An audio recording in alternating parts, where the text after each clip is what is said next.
Apoio Cultural. Santa Casa Saúde, seu bem-estar em todos os nossos planos. Minerva Foods, Minerva sempre à frente.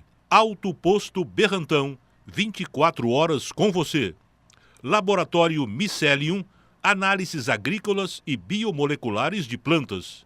Poliplástico, industrializa tubos de polietileno, uma empresa ecologicamente correta.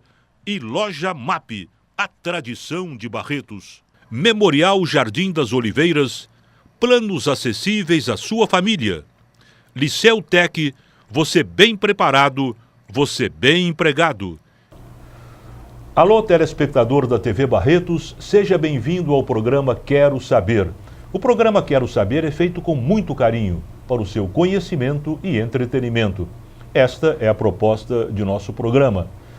Primeiramente, vamos abrir espaço para os nossos apoiadores culturais e, em seguida, apresentaremos o nosso convidado de hoje. Você e sua família merecem uma cobertura que é referência em competência e humanização. O Santa Casa Saúde está pronto para atender você através do sistema Abrange. São mais de 200 pronto atendimentos em todo o Brasil para casos de urgência e emergência. Atendimento em locais credenciados pelo 0800 722 7511. Santa Casa Saúde. Associe-se já pelo 3321 7400. A Minerva Beef Shop é uma loja modelo para o amante da carne, onde o público poderá encontrar os melhores produtos com a qualidade Minerva Foods para o cardápio do dia a dia, ocasiões especiais e o tradicional churrasco. Tem também setores de frios e laticínios, padaria e bebidas. A Minerva Beef Shop é uma loja de carnes que valoriza o ingrediente principal das nossas refeições. Minerva Beef Shop, exclusivo como hoje. Alto Posto Berrantão, 24 horas com você. Com você logo de manhã. Com você para economizar. Com você e com seus amigos. Com você em todos os momentos. Alto Posto Berrantão. Tudo de bom para você, 24 horas, todos os dias. A Micelium nasceu da necessidade de proporcionar ao agronegócio um serviço completo de análises agrícolas com qualidade e agilidade. Assim, reunimos um corpo técnico de alto nível, equipamentos de última geração e a adoção de técnicas mais modernas e inovadoras para a agricultura. Análise de solo, folha, fertilizantes e muito mais. Avenida Ítalo Salvador 35, Barretos, São Paulo. Poliplástico, atua na industrialização de tubos de polietileno. Uma empresa ecologicamente correta que se preocupa com o meio ambiente. Vendas somente para empresas. Distrito Industrial 2, Barretos.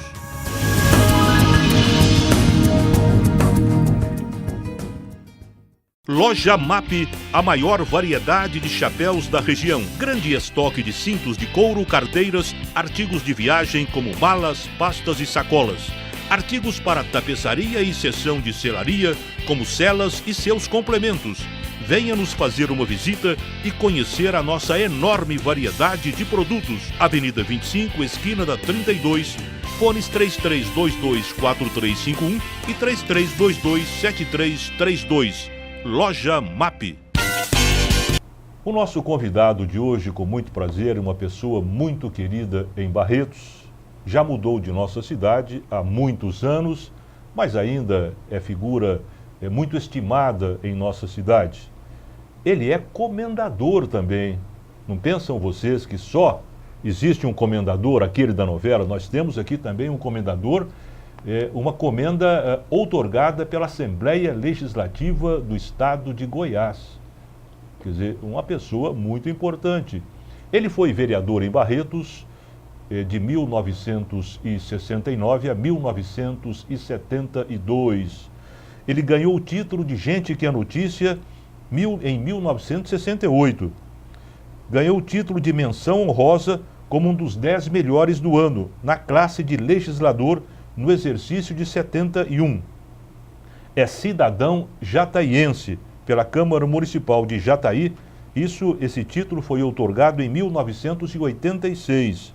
cidadão goiano pela Assembleia Legislativa do Estado de Goiás. Comenda Anhanguera, como eu falei, ele é comendador, título a maior honraria do Estado de Goiás, por outorga também do governador Marconi Perillo.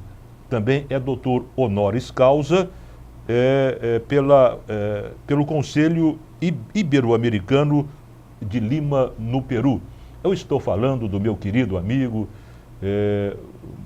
hoje no estado de Goiás, morando em Jataí, foi promotor de justiça durante muitos anos, desde que saiu daqui. Vamos conhecer um pouco o seu passado, toda a sua história, até os dias de hoje. Doutor Evaristo Ananias de Paula, muito prazer em recebê-lo no programa. Olha, Luiz, com imensa satisfação, eu quero agradecer o seu convite, a oportunidade de poder falar com os meus conterrâneos para que eu possa externar meu grande amor à minha terra natal. Eu realmente sou um barretense de nascença, de coração, de alma, vibro com as coisas que acontecem em nossa cidade.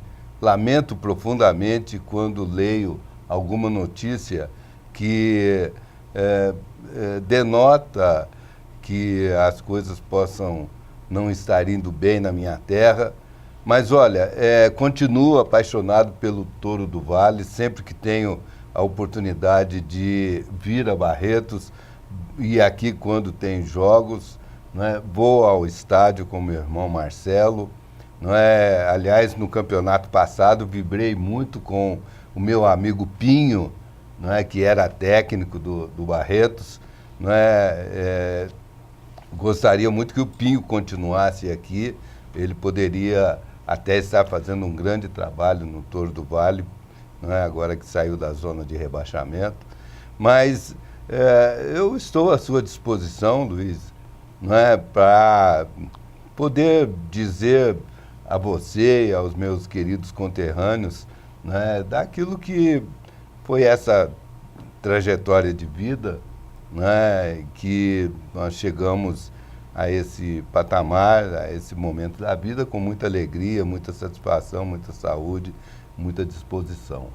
O nosso convidado de hoje, para nós daquela época, era o Evaristinho, embora hoje ele seja professor de faculdade de Direito, foi promotor de justiça, hoje está aposentado, muito jovem está aposentado, por isso que a PEC da Bengala faz bem, viu? Uma pessoa jovem, né? Devia trabalhar muito mais até os 75 anos, que é a expectativa de vida. Mas você fez jus a isso, Evaristinho, precisa curtir a vida realmente. Como você disse, vamos conhecer a sua história e vamos também pedir as suas opiniões abalizadas, né, sobre os mais diversos assuntos da atualidade. Você nasceu em Barretos. Onde é que você fez o curso primário aqui em Barretos, Evaristinho? Olha, primeiro dizer a você o seguinte, eu fico assim muito satisfeito quando as pessoas me tratam por Evaristinho. Né? Quando eu estou fora de Barretos, e alguém fala Evaristo, doutor Evaristo, eu digo, olha, se você for a Barretos e dizer que é amigo do Evaristo, ninguém vai saber nada. Ninguém vai saber. Agora, se você chegar em Barretos e o primeiro cachorro que passar pela rua e você dizer que é amigo do Evaristinho, ele vai abanar o rabo. Não tenha dúvida, sabe? Não tenha dúvida. Mas olha, eu iniciei os meus estudos no antigo Antônio Olímpio. No antigo prédio, né? No que era uma antigo beleza, prédio, maravilha, né? Aliás, Barretos tem... Foi uma pena ter desmanchado aquele prédio, um prédio histórico, né? Essa arquitetura rococó que nós temos, que aos poucos vai sendo demolida, precisava ser melhor preservada. Isso acaba apagando a história de uma cidade. Você vê que muitas cidades interioranas importantes, bem maiores que Barretos, conservam seus prédios. Você vê lá em São Paulo, Colégio Caetano de Campos, que hoje não é colégio mais, né? Exato. Mas preserva a sua estrutura histórica. Eu fico pensando assim que poderia haver um movimento aqui em Barretos, para que realmente essa nossa história, essa nossa cultura arquitetônica, coisa lá que veio da capital, de cidades de grande porte hoje, que merece ser preservado porque conta uma história, não é? Tudo isso conta uma história, representa um momento, um marco, não é?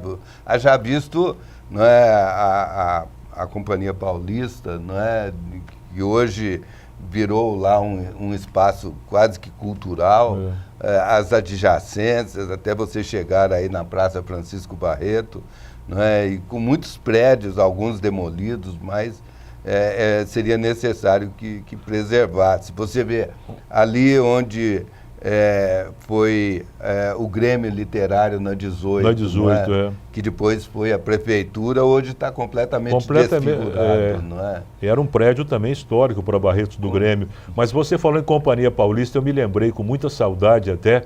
Viajei muitas vezes de trem com seu irmão Marcelo para São Paulo. Ele ia sempre de trem, né? Porque ele trabalhava em São Paulo, né? Exato. Ia sempre de trem. E foi um hábito que eu tive também. Também? Eu me lembro da Gilda, né? Da Gilda, isso. A Gilda não é nenhuma mulher, era a cabine. Era a cabine. Que era chamada de Gilda. E a gente saía daqui por volta de 10 horas da noite, chegava em São Paulo 7 horas da manhã, não é? Ia dormir inteiro, porque dormia.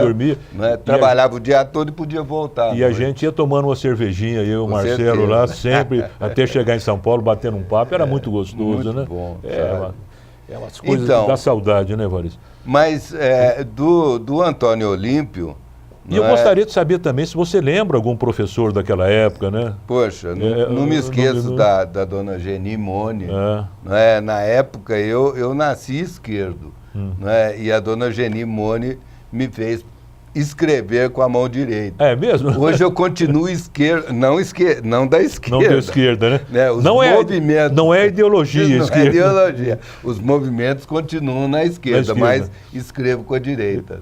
Você continua escrevendo com a direita? Continuo escrevendo com a direita em função da dona Geni Mone. Dizem que as pessoas que são canhotas escrevem com a esquerda têm mais propensão às artes. Tem alguma coisa nesse sentido? Artes? Aquariano vive no mundo da lua. Da lua. Eu não sou um artista na acepção da palavra. Não toca nenhum instrumento, nada não, né? Mas é um artista do direito, né? Não tem a menor dúvida. O direito realmente entrou na minha vida para valer, não é? Tanto assim que meu filho é advogado e já tem um neto que está prestes a se formar em direito. Então, realmente... Seu filho é advogado lá em Jataí mesmo. Exato, advogado em Jataí. Mas vamos falar isso um pouquinho mais tarde. O ginásio você fez no Estadão? Mário Vieira Marcondes. Mário Vieira Marcondes, nossa. Naquela época você não precisava... Quem estudava no Mário Vieira Marcondes não precisava nem de cursinho, né? Não, já estava direto. Que maravilha. Mas olha, eu quero...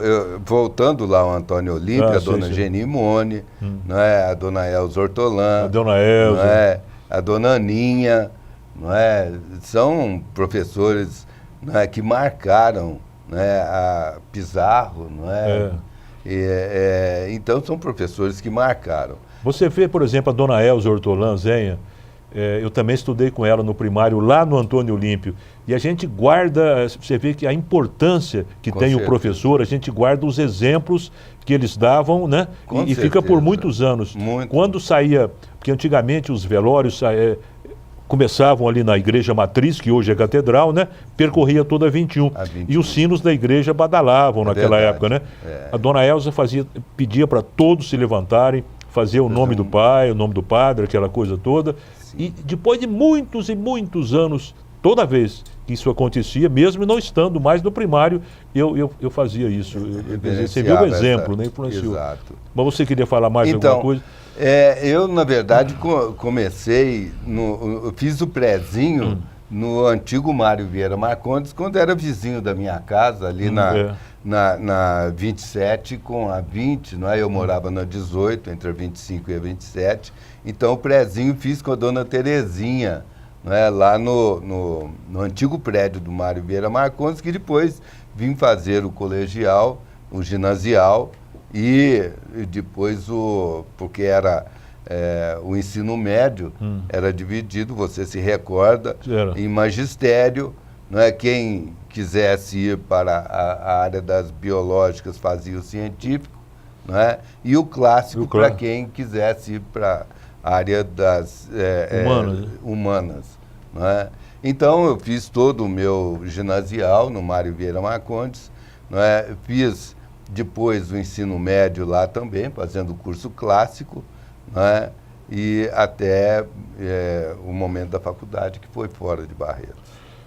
Terminou o clássico, você já foi para a faculdade ou teve um interregno aí? Como é que você... O que acontece? Eu quero fazer até um parênteses, né, para me recordar do período que eu fui presidente do Grêmio Rui Barbosa, né, no Mário Vieira Marcondes. Sim. Tive o prazer de suceder meu amigo Riad Acal, né, que é advogado em São Paulo hoje.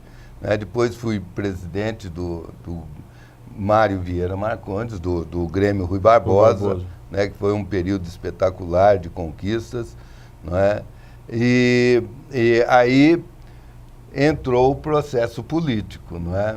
Quando eu estava terminando o curso clássico, não é, entrou o período político que eu me candidatei a vereador em 1968. Mas o seu período de vereança você vai contar no próximo bloco.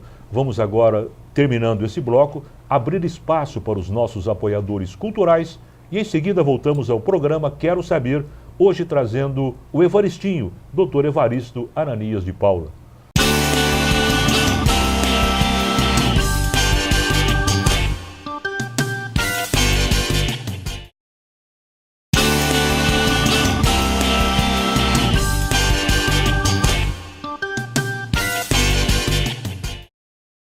Voltamos a apresentar o programa Quero Saber, hoje trazendo o Dr. Evaristo Ananias de Paula, promotor, aposentado na cidade de Jataí, vereador em Barretos, um barretense nato que ama a sua terra.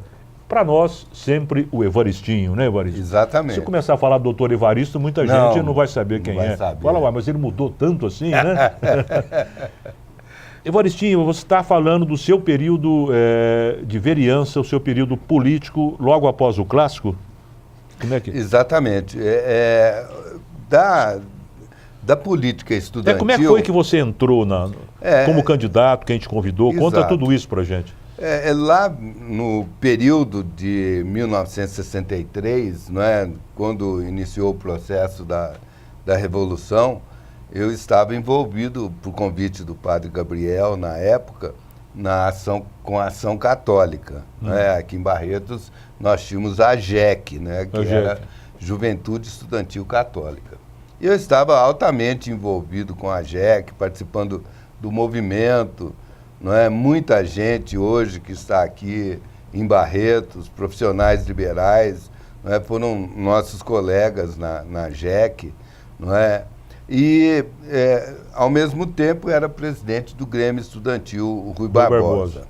Não é? Com o advento das eleições de 1968, não é? O Onofre Rezende, meu grande amigo, não é? Uma pessoa que eu estimo muito aqui em Barretos, não é? Ele me convidou para ingressar no movimento. Ele pretendia a sua candidatura como prefeito de Barretos, né? E nós acabamos nos envolvendo politicamente e surgiu a possibilidade de me candidatar a vereador. Né? Tanto assim que, de fato, me candidatei e acabei, me elegendo vereador. Fui o 5º mais votado, na época ainda o antigo MDB. Me elegi após as eleições, ainda com 20 anos, e me parece que é um recorde que ainda não foi quebrado aqui em Barretos, né, sendo, portanto, considerado... Então, até hoje, você é considerado o vereador mais jovem eleito da cidade de Barretos. Aqui em Barretos. Me elegi com 20 anos. Né, completei 21 anos no exercício da vereança. Então, esse período foi muito bom. Como vereador, mas eu aqui estou para dizer uma das minhas frustrações nesse período. Me faltou, naquele momento, orientação política. Me faltou alguém que guiasse meus passos, me mostrasse... muito jovem ainda, Exato. Faltou aquela experiência também, como você quer dizer. Exatamente, faltou essa experiência, tanto assim que o quinto mais votado fui para a reeleição, né? Na reeleição, confesso, por falta de alguém que me orientasse, mudei de partido e acabei não conseguindo a reeleição. Né? Nas eleições de 1972, o MDB elegeu 15 governadores aqui no Brasil. A Câmara Municipal de Barretos tinha 15 vereadores, o MDB elegeu 11. Não é? E eu, se tivesse continuado no MDB, possivelmente poderia ter sido o 12º. Você passou para a Arena naquela época? Passei para a Arena, fui acompanhar o Monteiro Filho quando ele se candidatou a prefeito. A prefeito, né? Não é? E o povo queria, né? O povo queria, de fato, a orientação do MDB, que estava no auge, não é? Como continua nos bastidores até hoje, mas a verdade é que, por falta de orientação política, eu acabei não me reelegendo, né? Fiquei na suplência e não fui mais chamado. E aí volto lá na questão dos estudos, não é? Eu não havia ainda concluído... Talvez se você tivesse sido reeleito vereador, o caminho da sua vida seria completamente diferente, né? Talvez, né? Talvez eu não... Você se enveredaria para a política depois. Com certeza. Nós estamos falando nas hipóteses. Das hipóteses, né? Talvez.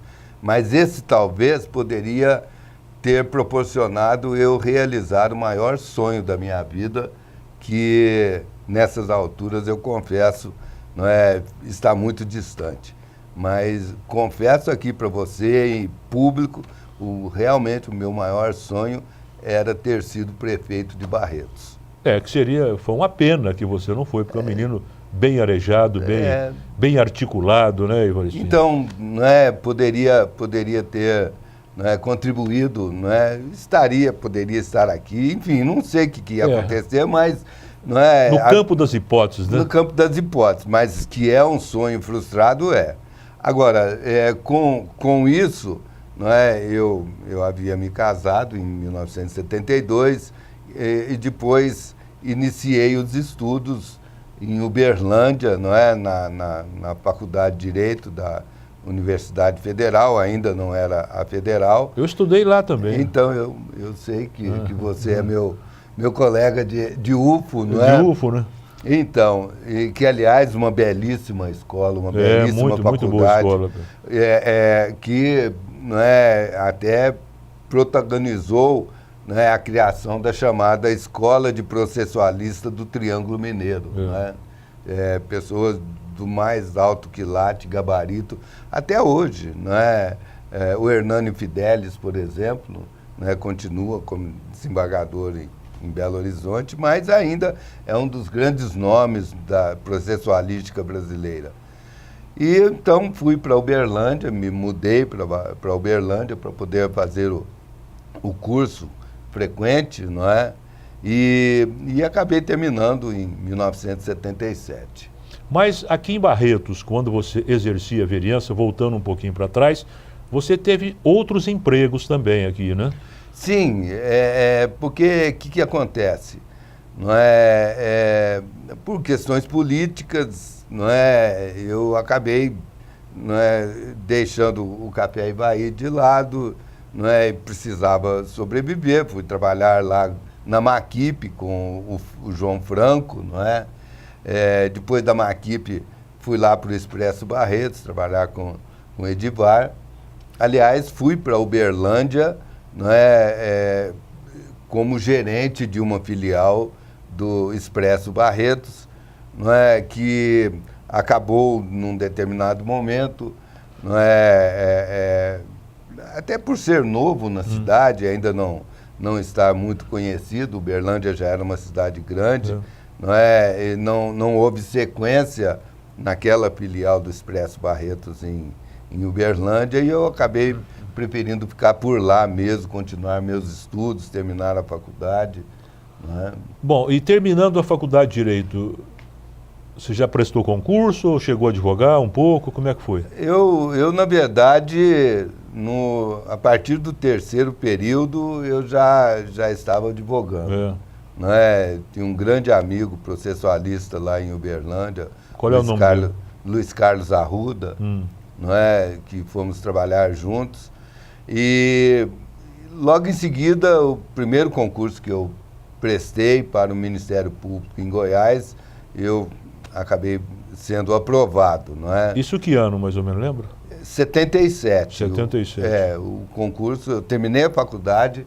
Aliás, coincidentemente, o encerramento da inscrição ao concurso para promotor em Goiás terminava exatamente no dia da minha colação de grau. Sim. E eu consegui, né, liguei em Goiânia, liguei na Procuradoria, consegui retardar, prorrogar o término das inscrições por uma semana, tanto assim que colei grau na sexta-feira, na segunda-feira cedo, já estava fazendo minha inscrição lá no Ministério Público de Goiás. Você prestou quantos concursos que você falou? Foi o terceiro? Foi o único. Ah, foi o único concurso? Foi. Ah, no primeiro concurso? No primeiro concurso que eu prestei, obtive sucesso. Sim. Aí você foi para Jataí já de cara, não? Não. Ser promotor lá? A minha turma de concurso do Ministério Público foi uma das maiores, não é? E eu fui assim, preterindo, não é? No último momento que eu fui chamado, sabe? Até mesmo por poder concluir algumas coisas que já havia iniciado na advocacia e que naquele momento me interessavam.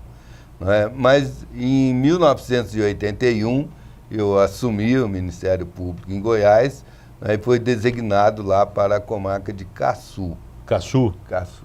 Fica no sudoeste goiano. Ficou quanto tempo em Caçu? Caçu fiquei 1 ano e meio, mas nesse 1 ano e meio que eu fiquei lá, acabou a Procuradoria me designando, né, como substituto. Eu atuava nas comarcas de Paranaiguara, Cachoeira Alta, Caçu e Itajá. Era como se fosse um promotor itinerante. Itinerante, né? Sabe? Um dia em cada comarca. As cidades participavam de uma mesma circunscrição, vamos assim dizer. Né? Exatamente. Não é? Mas isso foi bom porque me deu experiência, né? Fiquei conhecido na região. Não é? É uma região perigosa, mas você vai me responder isso após mais um intervalo para os nossos apoiadores culturais e em seguida voltaremos ao programa Quero Saber, hoje trazendo o Dr. Evaristo Ananias de Paula, o nosso querido Evaristinho.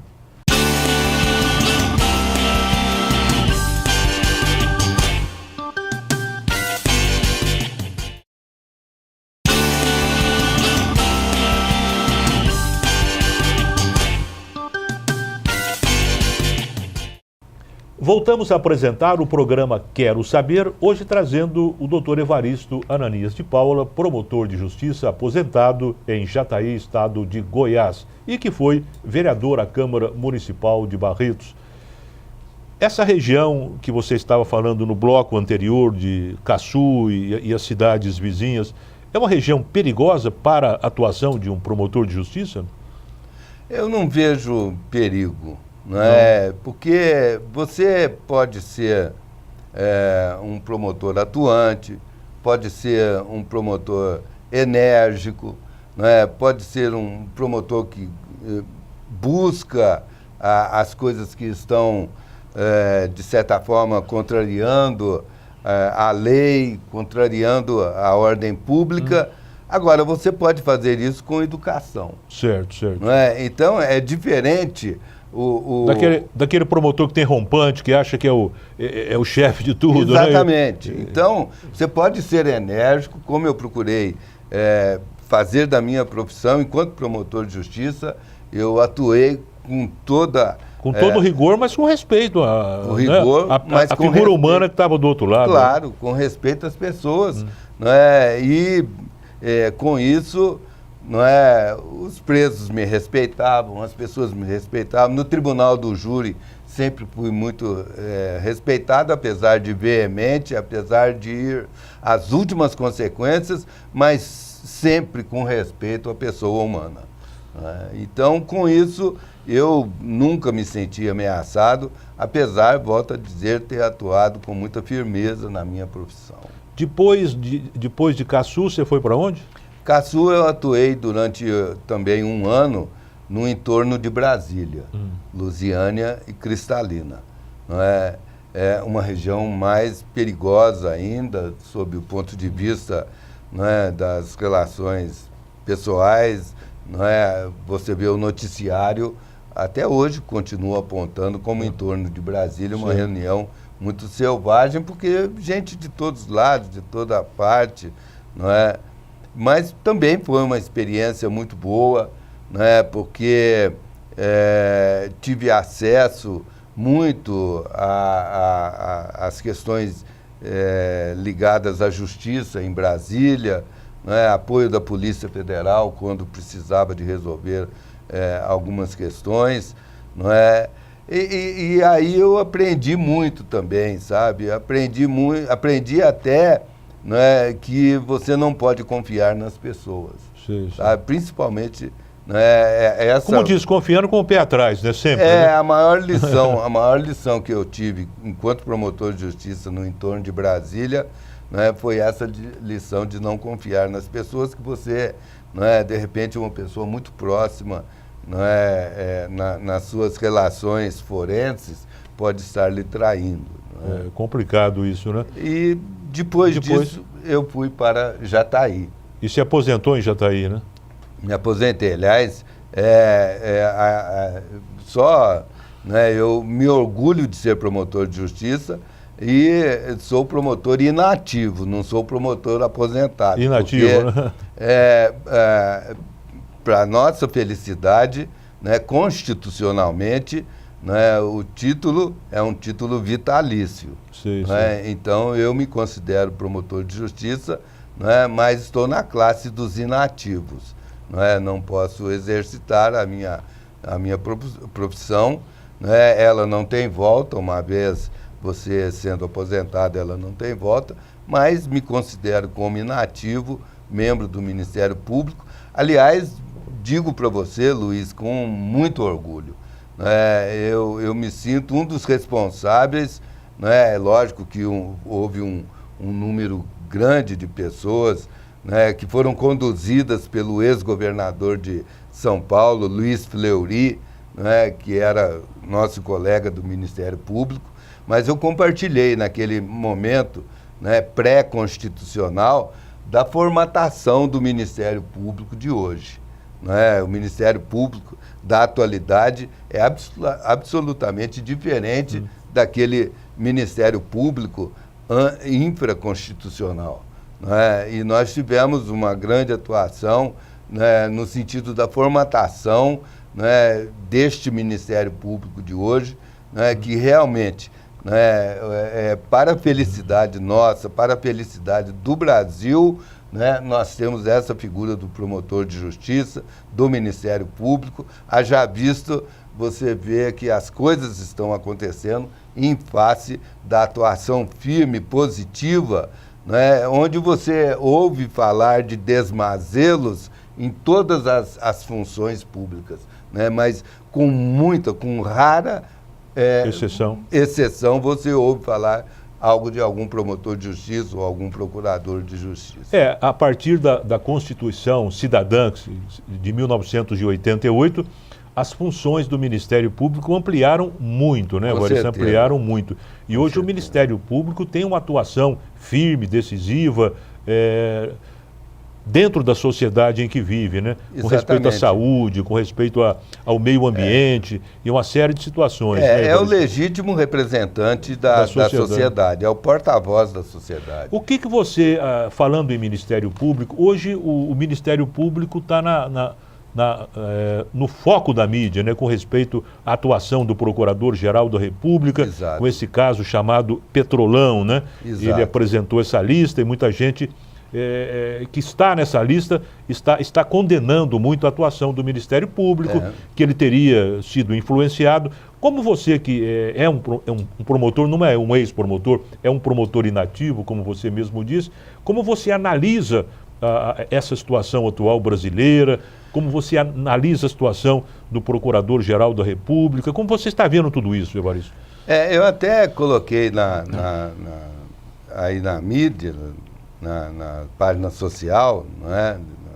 No Facebook, uma fala no seguinte sentido, que o promotor de justiça, tendo indícios da autoria e da materialidade, ele denuncia, não é? Ou indicia, não é?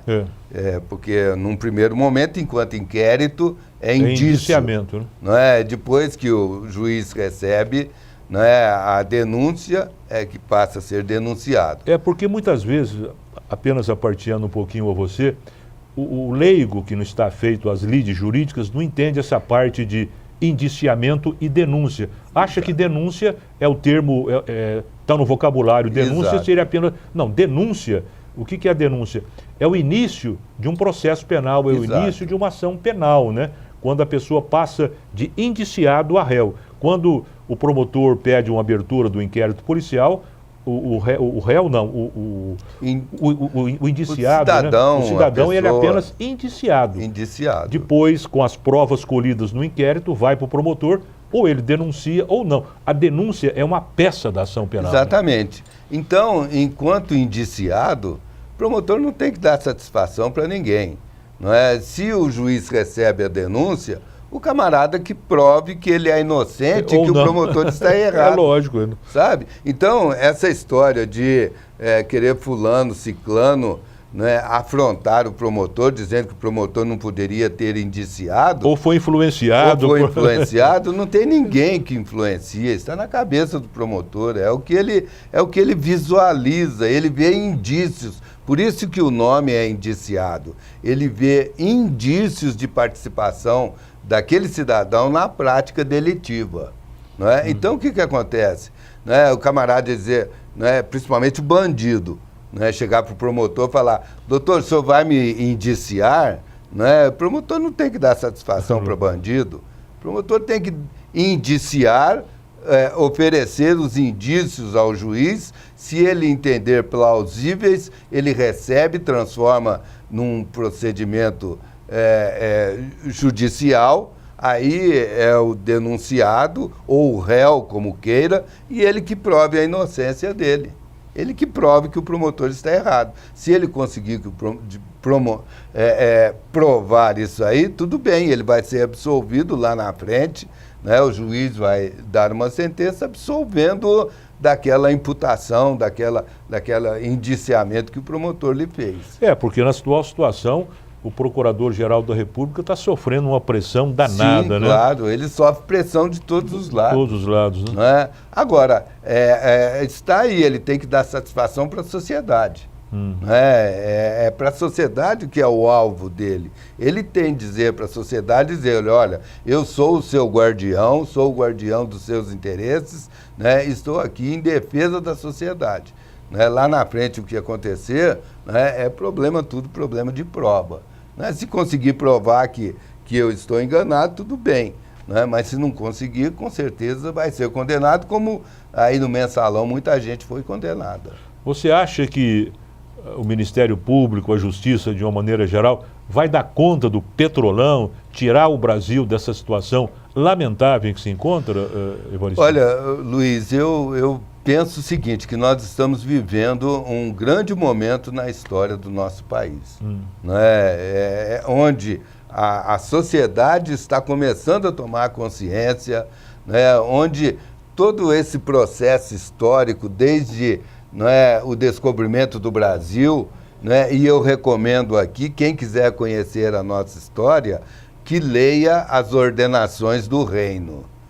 Ordenações do reino eram as ordenações filipinas, manuelinas e afonsinas, que vigorava no Reino Unido, Portugal e Espanha, e que acabou sendo trazido para o Brasil e para a África. Então, ali, se você ler as ordenações do reino, você vai ficar sabendo por que o Brasil está nessa situação hoje.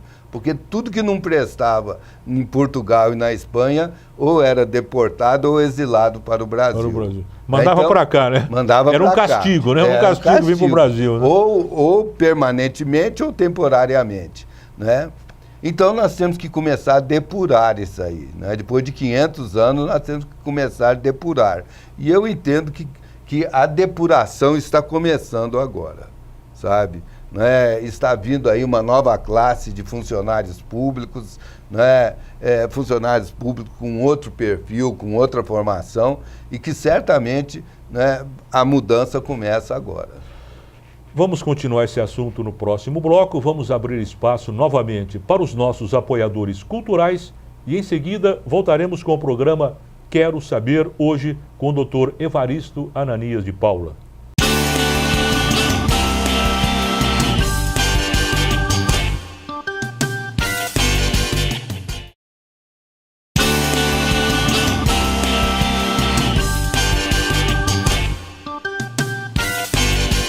Voltamos a apresentar o programa Quero Saber, hoje trazendo o Dr. Evaristo Ananias de Paula, que foi vereador em Barretos, hoje é comendador, título lhe outorgado pelo governador, pelo governo do estado de Goiás. É bom chamá-lo de comendador? Como é que é o esquema? Alguém te chama de comendador? Não. Sabe, eu não quero essa associação, principalmente com essa novela. Com essa novela aí, né? Ela é muito perigosa, sabe? É verdade. Então deixa quieto. Com respeito à impunidade, você acha que há impunidade no Brasil? Por exemplo, muita gente fica naquela preocupação, muito brasileiro, a justiça prende e solta. Inclusive tem até um artigo dessa semana da Folha de São Paulo, do ministro Marco Aurélio de Mello, escrito exatamente isso, prende e solta. Por que acontece isso, né? As leis são fracas, as leis são frágeis. Você acha que tinha que ter alguma modificação no sistema penal, na legislação penal, para que o brasileiro não sentisse tanta impunidade? Porque você vê no Brasil um processo criminal demora demais. O mensalão demorou mais de 10 anos para você concluí-lo. E o brasileiro fica achando que vai virar tudo em pizza. Esse processo do Petrolão também vai ter um fim muito longo também. Não vai terminar agora. Muita gente acha que o ano que vem, não. Isso vai demorar mais de 5 anos. O que você acha que tem que ser modificado, Evaristo? O que acontece? Existem sistemas jurídicos, né? Tem o sistema alemão, né? Tem o sistema anglo-saxônico, não é? Tem o sistema francês, não é? Eu fico assim pensando, não é, que outros sistemas penais são mais rígidos, né? O processo ele já inicia com o indiciado ou o criminoso ou o autor do fato na presença do juiz, não é? Aqui no nosso país, e todos sabem, não é, quem faz as leis, não é, são os legisladores, é o Congresso Nacional, não é? E o Congresso Nacional, ele, infelizmente, de uns tempos para cá, ele anda muito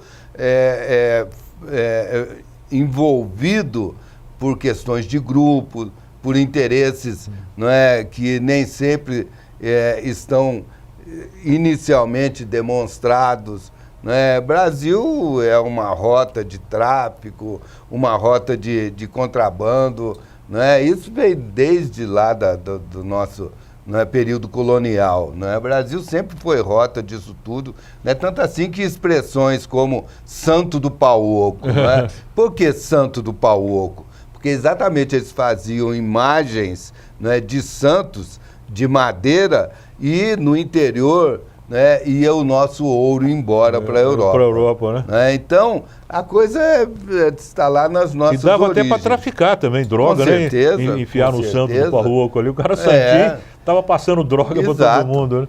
Então, essas coisas estão lá na origem. A gente precisa mudar isso aí. Né? Precisa realmente aquilo que eu disse, está vindo uma nova classe de funcionários públicos, né? Seja Polícia Federal, Polícia Civil, né? seja na magistratura, seja no Ministério Público, né? Agora nós precisamos Mas mudar. você acha que as leis são frágeis aqui, penais? Eu entendo que facilitam, não é? E mesmo você, como um dos cultores do direito, não é, sabe que o nosso processo ele oferece uma gama de situações para a defesa, de situações, de oportunidades, né, para que o processo ele muito recurso, né? Muito recurso. Aqui, infelizmente, a gente viu isso no Mensalão. Ele tem recurso do recurso do recurso, não é? Por isso que muita gente acabou indo para a rua, não é? Coisa que o Joaquim Barbosa condenava. Muita gente não entende, não é, a atuação do Joaquim Barbosa, né, mas ele era exatamente contra essa proliferação de recursos sem fim. Não é? Isso não é só na área do processo penal, não. Na área do processo civil, tributário, trabalhista, todos os processos trabalhistas. A gama de recursos no Brasil é muito grande, o que favorece a defesa com do certeza, pessoal, né? sabe? Cria-se, né, jurisprudência, por exemplo, né? A jurisprudência nossa é farta, né? Você pega uma Câmara, né, num tribunal decide de um jeito, a outra Câmara decide exatamente o contrário. E o problema de liminar também, dá uma liminar para isso, de repente derruba a liminar no tribunal, o leigo fica sem saber, mas como é que é esse negócio? Dá, um juiz de primeira instância dá uma liminar, o juiz de segunda instância reverte a liminar, Com volta certeza. atrás, quer dizer, é uma coisa então, Aí que acontece? Nós temos desemprego em massa que favorece a prática de crime. Eu imagino que muito criminoso tornou-se criminoso em face das circunstâncias, não porque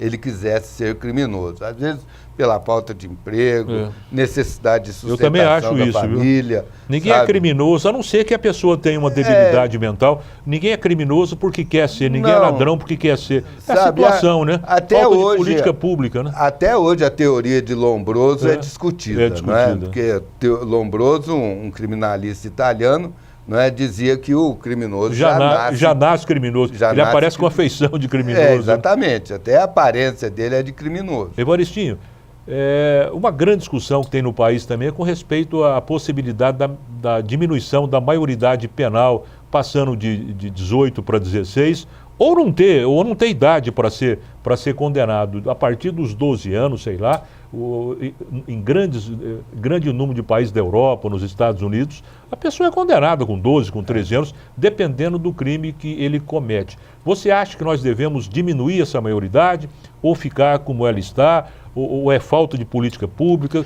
Qual é a sua visão sobre isso? Falta de política pública, e eu acho que não precisa mexer no Código Penal, né? Precisa mexer lá no Estatuto da Criança e do Adolescente. De que maneira? Sabe, lá no ECA, né, que é o Estatuto da Criança e do Adolescente, criar normas mais rígidas, não é? Essa questão da maioridade penal, isso já foi discutido no mundo todo, não é? Já houve países que baixaram de 18 para 16 e chegou num determinado momento, viu que não dava certo, voltou para os 18. Não é? Então, eu acredito que o Estatuto da Criança e do Adolescente que precisa ser revisto, com normas mais rígidas. Né? Porque não pode um criminoso, comete um crime bárbaro, hediondo, ficar 3 anos só, né? Não pode. É complicado. Alguma coisa tem que se fazer. Exatamente. Então, dar maiores oportunidades para que profissionais especializados atuem. Né? Porque lá no ECA está previsto que a criança tem que ser assistido desde pedagogo, psicólogo, psicopedagogo, médico, nutricionista. E não tem nada disso na realidade. Não tem nada disso. Sabe, a criança não tem assistência nenhuma. Não é um conjunto que envolva a sua família. Não é? Agora, essas coisas elas só vão acontecer, não é, quando nós começarmos na base, não é? E melhor exemplo do que o Japão não existe. Não adianta dizer. O Japão ficou arrasado na Segunda Guerra Mundial e em muito pouco tempo tornou-se a potência que é. Por quê? Porque mexeu na base, mexeu na educação.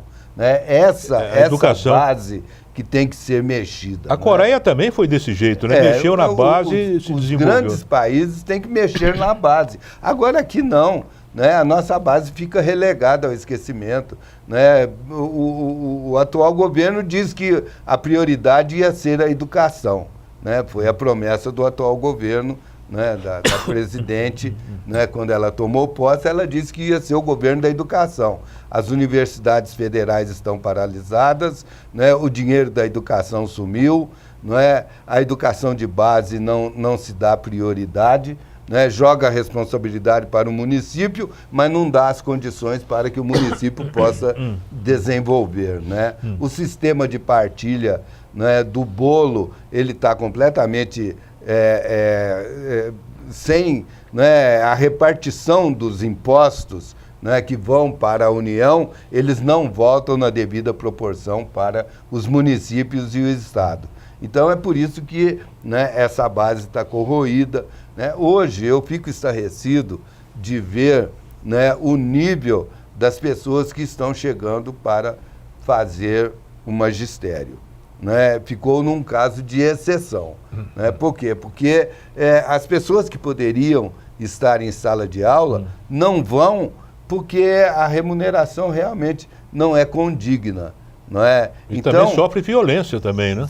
Nossa, e como? Não é? Então, eu penso que nós temos que ter uma mudança radical na nossa base, na nossa estrutura. Não sei se isso interessa a quem está aí. Né? Talvez não interessa, né? O momento político, quanto mais destruída a base, melhor para o sistema que está instalado.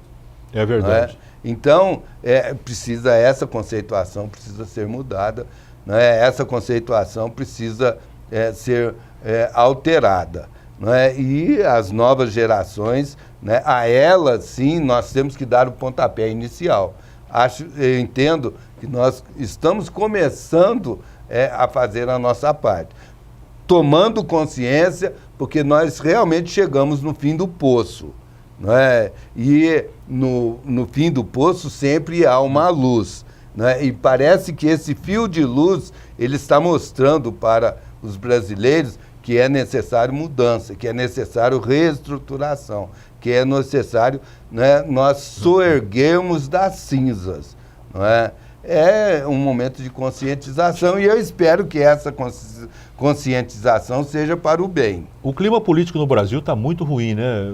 Olha, nós chegamos ainda ontem estava vendo aí um brasileiro fazendo apologia ao crime lá em Caracas. Eu fiquei estarrecido quando eu vi, né, esse brasileiro fazendo apologia ao crime em Caracas.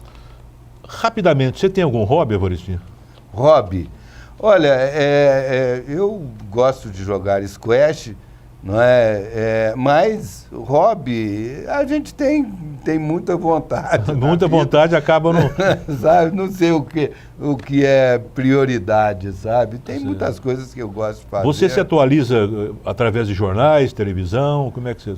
Sim, a gente faz muita leitura, não é? Hoje as redes sociais estão ajudando, favorecendo você, né, ter uma cultura mais ampla, buscar novos conhecimentos, conhecer novas pessoas, não é? Isso aí vai ampliando, vai ajudando. Evaristinho, sempre no encerramento de cada programa, eu sempre pergunto aos meus entrevistados, para quem você faria reverência, uma pessoa histórica, uma pessoa na humanidade que transformou o mundo, na sua opinião, que merece que você se curve perante essa pessoa? Tem muita gente, viu? Tem uns que parece que gente boa, mas no final não é. Mas Churchill foi um grande homem, não é? Isso. Ele realmente foi um revolucionário, um homem austero, muito sério, né? Mudou a Inglaterra, mudou muita coisa nesse país. Mas tem mais gente, não é? Vamos ficar no... João Paulo II e tal. Hoje eu estou tirando o chapéu para o Francisco. Papa Francisco, muito bom. Né? Hoje eu estou tirando. Esse homem, ele vai ficar na história. Evaristinho, muito obrigado. Foi uma honra muito grande recebê-lo no programa de hoje. Eu agradeço até você ter ficado aqui em Barretos, apenas para conceder essa nossa entrevista. Muito obrigado, viu? Eu acho que o telespectador vai gostar muito desse programa que vai ao ar, conheceu muito mais da sua vida, aquele Evaristinho que nós todos gostamos, que nós todos amamos. Muito obrigado. Olha, Luiz, eu não posso deixar de agradecer a você a oportunidade. Né? Como eu disse, eu sou apaixonado pela minha terra, né? Fico satisfeito de poder, né, interagir, de falar com os meus conterrâneos. Eu estou próximo a Barretos novamente, não é? Eu estou refazendo minha história, né? Um pouco da minha história aqui em Barretos nos últimos tempos. Eu estarei presente aqui, pretendo estar, não é? Porque realmente Barretos mora no meu coração, nunca esqueci, não esqueço. E a gente sempre termina o programa, Dr. Evaristo Ananias de Paula, com uma poesia. Hoje vamos falar uma poesia de Olavo Bilac, que é a Via Láctea, a 14ª Via Láctea dele. Viver não pude sem que o fel provasse desse outro amor que nos perverte e engana. Porque homem sou, e homem não há que passe virgem de todo pela vida humana. Por que tanta serpente atra e profana dentro d'alma deixei que se aninhasse? Por que, abrasado de uma sede insana, a impuros lábios entreguei a face? Depois dos lábios sôfregos e ardentes, senti duro castigo aos meus desejos, o gume fino de perversos dentes. E não posso das faces poluídas apagar os vestígios desses beijos e os sangrentos sinais dessas feridas. Evaristo, muito obrigado mais uma vez pela sua presença. Muito obrigado ao telespectador da TV Barretos e até o próximo programa, se Deus quiser.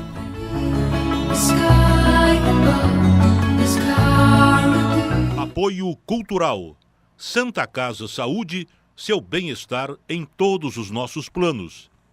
Minerva Foods, Minerva sempre à frente. Alto Posto Berrantão, 24 horas com você. Laboratório Micelium, análises agrícolas e biomoleculares de plantas.